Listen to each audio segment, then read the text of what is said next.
नमस्कार, मार्केट से पंचनामे में आप सभी का स्वागत है। हफ्ते का आखिरी कारोबारी सत्र और कल की तेज बिकवाली के बाद आज भारतीय बाजारों की शुरुआत फ्लैट पॉजिटिव, फिर बिकवाली और फिर लोअर लेवल से एक स्ट्रॉन्ग पुल बैक, और पुल बैक ऐसा कि करीब 100 अंकों से ज़्यादा का एक मूव लोअर लेवल से मार्केट्स में देखने को मिला। मेजरली बैंक्स पार्टिसिपेट कर रहे थे क्योंकि हैवी वेटेड रिलायंस एक तरफ गिरावट देखने को मिली, लेकिन बाकी जो खरीदारी थी वो बैंक साइड से आते हुए दिखाई पड़ी और मेजरली वो मार्केट को सपोर्ट कर भी रहे थे। और मिड कैप स्मॉल कैप कल भी बहुत ज़्यादा टूटा नहीं था, फ्लैट टू पॉजिटिव टोन पे मिड कैप स्मॉल कैप बंद हुए थे। स्मॉल कैप में खरीदारी थी और मिड कैप लाल निशान में बंद हुए थे, और आज भी बहुत ज़्यादा वहाँ पर भी डैमेज नहीं था।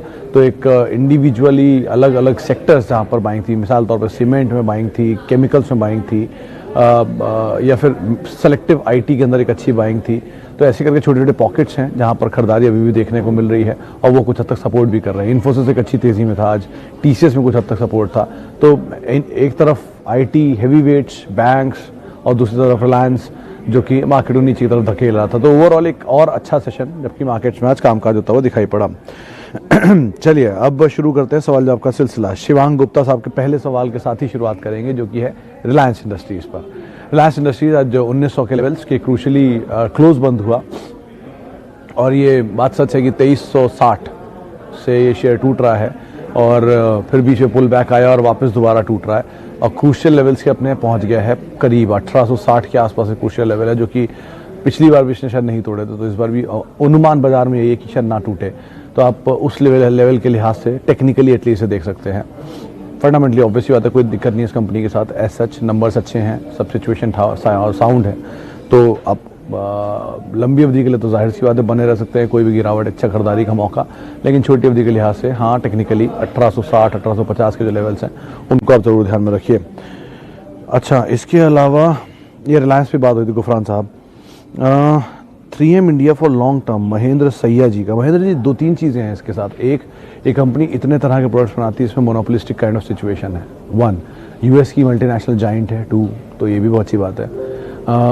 3 और सबसे पॉजिटिव चीज़ की इसकी इक्विटी बहुत छोटी है, मतलब बहुत कम नंबर ऑफ शेयर हैं और उसमें भी मेजर स्टॉक जो है वो प्रमोटर के पास है, जो कि यूएस इनके प्रमोटर, यूएस कंपनी है जो इनकी प्रमोटर है, तो उनके पास है। बैड पार्ट क्या है? महंगा बहुत शेयर है, अपनी अर्निंग्स के सामने ये शेयर थोड़ा महंगा है, भाव के हिसाब से नहीं, वैल्यूएशन के हिसाब से। दूसरा, डिविडेंड नहीं देता बहुत, तो ये एक और कंपेरेटिवली बाकी मल्टीनेशनल पीयर देखेंगे, फाइजर हुआ या फिर नेस्ले हुआ, तो ये अच्छे डिविडेंड देते हैं। तो 3M इंडिया अच्छी कंपनी है, लेकिन आप इससे बेहतर विकल्प आपके पास बाजार में है, आप उनको तलाश सकते हैं जहाँ डिविडेंड भी मिले, ग्रोथ भी मिले, आप उनको देखिए, वो ज़्यादा अच्छा ऑप्शन है। अच्छा, डॉक्टर रेड्डी पे एक सवाल है पंकज जैन साहब का, 20 शेयर 4950 पे। जैन साहब, शायद मैंने आपसे पहले भी सवाल आपका लिया है और डॉक्टर रेड्डी पे यही राय है कि अगर आप समय दे सकते हैं तो आप बने रहिए, कोई ऐसी दिक्कत नहीं है डॉक्टर रेड्डी के साथ। 6, 6500, 7000 तक के टारगेट्स भी ब्रोकरेज हाउसेज तरफ से हैं। ऊपरी लेवल से टूटा इसलिए है क्योंकि ऑब्वियसली बात है, चला हुआ शेयर था काफ़ी फार्मास्यूटिकल के साथ, तो टूटना लाजमी भी है। 2300 रुपये चल के शेयर 5000 रुपये पहुँचा है, तो ऑब्वियसली डबल हो चुका है। तो थोड़ा प्रॉफिट टेकिंग है, लेकिन हाँ, नीचे मिले तो आप इसे एक्यूमुलेट करिए। इस तरह के शेयर हैं जिनको आप लॉन्ग टर्म के लिए रख सकते हैं, कोई खास इसमें ट्रबल 2-4 दिन 200-400 रुपये के चक्कर में मत पड़िए। ये मल्टीपल साइड बढ़ने वाले शेयर हैं, अच्छे प्रोडक्ट पाइपलाइन है, एनडीएज हैं, तो आप इनके साथ बने रहें, कोई दिक्कत नहीं है इसमें।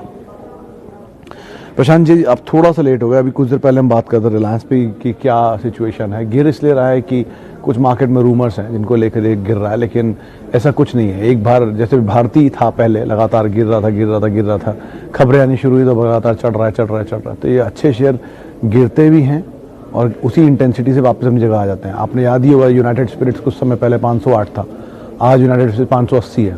तो ऐसे बहुत एग्जाम्पल मैं दे सकता हूं जो कि उन लेवल तक गए लेकिन अच्छे होते हैं, प्रोडक्ट उनका सपोर्ट करता है, नंबर उनके सपोर्टिव होते हैं, तो वापस वहीं यहाँ खड़े हो जाते हैं। बुरे शेयर टूटते हैं, नंबर सपोर्टिव नहीं होते तो और नीचे ले आते हैं।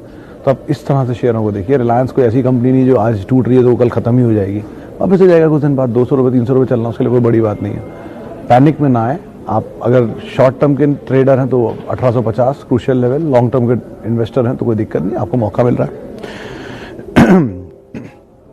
आईसीआईसीआई बैंक में 490 पे खरीदारी है। एक ही दिन आईसीआईसीआई बैंक आरटीजी टूटा है इतनी लंबी तेजी के बाद और आपको आज ही टेंशन हो रही है।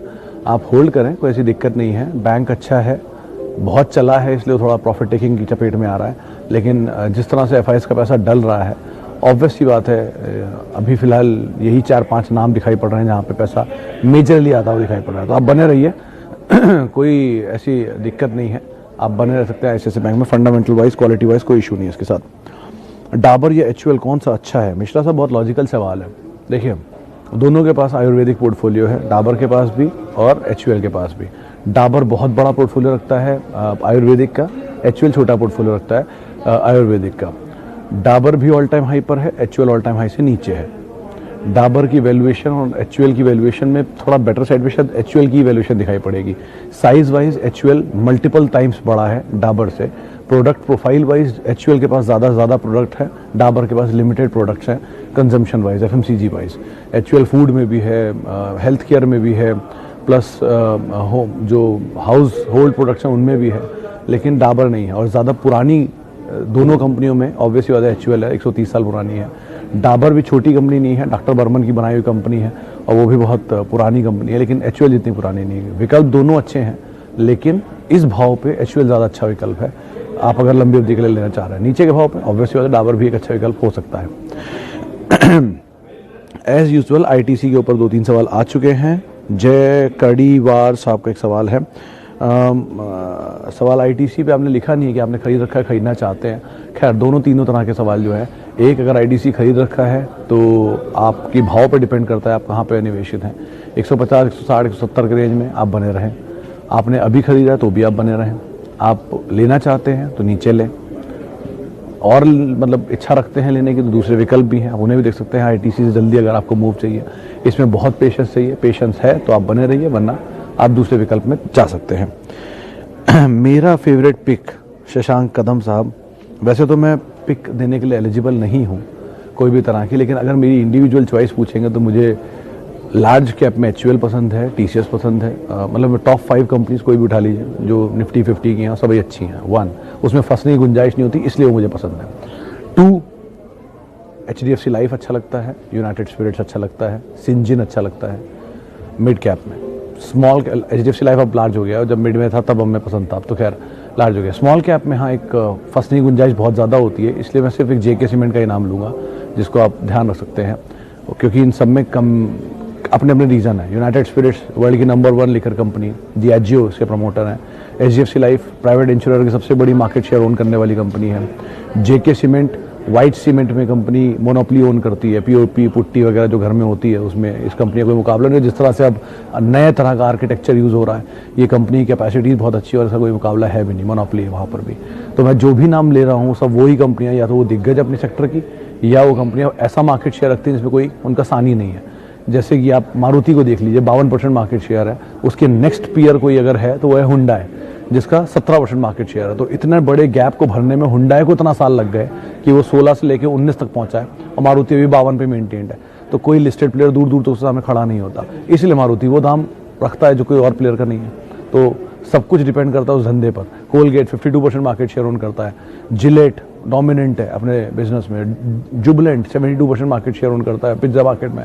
तो जो डोमिनेंट है उसको बाजार रिस्पेक्ट देता है, और ये अपने अपने धंधे के डोमिनेंट है। तो आप इस लिहाज से इस कारोबार को देख सकते हैं। नालको आपके पास है 5,038 रुपये के दाम पर, क्या करूं? देखिए, आपको वैसे डिविडेंड अच्छा मिलेगा नालको में, कि डिविडेंड यील्ड ठीक है, अभी शायद 50 पैसे के आसपास का डिविडेंड अनाउंस भी किया है। तो वो एक रीज़न हो सकता है जिसको आप ध्यान में रखें और अपनी पोजीशन में बने रहें। अदरवाइज भी नालको कोई बड़ा मल्टी बैगर तो नहीं बनेगा, इस तरह तो आप मान के चलिए, लेकिन हाँ ठीक ठाक आपको प्रॉफिट यहाँ पे शायद आता हुआ दिखाई पड़ सकता है। मीडियम टर्म में आप रुक सकते हैं, लॉन्ग टर्म के लिए इसमें आप मत रुकिएगा। इसके अलावा रिलायंस नवल अवॉइड, वोडाफोन 4 रुपये पर है, क्या करें? माधुरी जी, आपको 10 रुपये हो गया, 6 रुपये प्रॉफिट मिल रहा है, बढ़िया क्वांटिटी है, 24,000 रुपये प्रॉफिट बन रहा है आपका।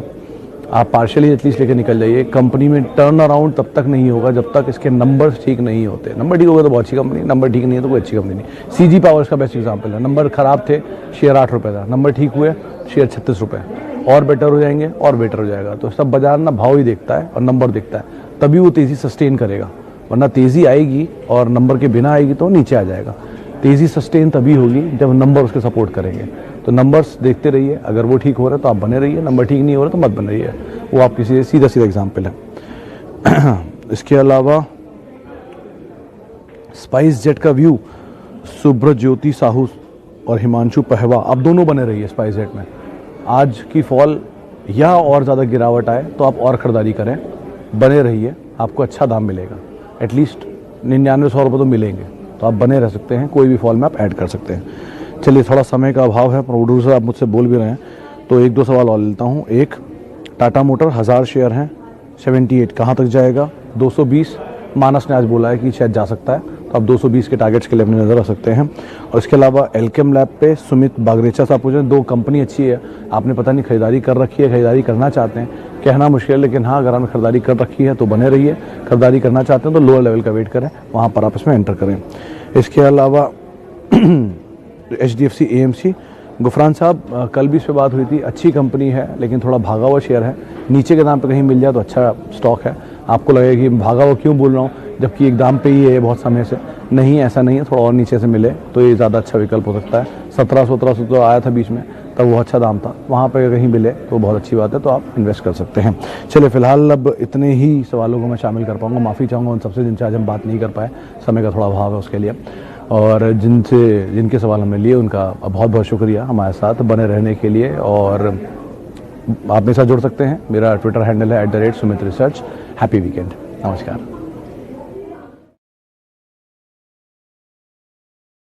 फ्रेंड्स, मिलते हैं अगले वीडियो के अंदर, जब तक के लिए गुड बाय।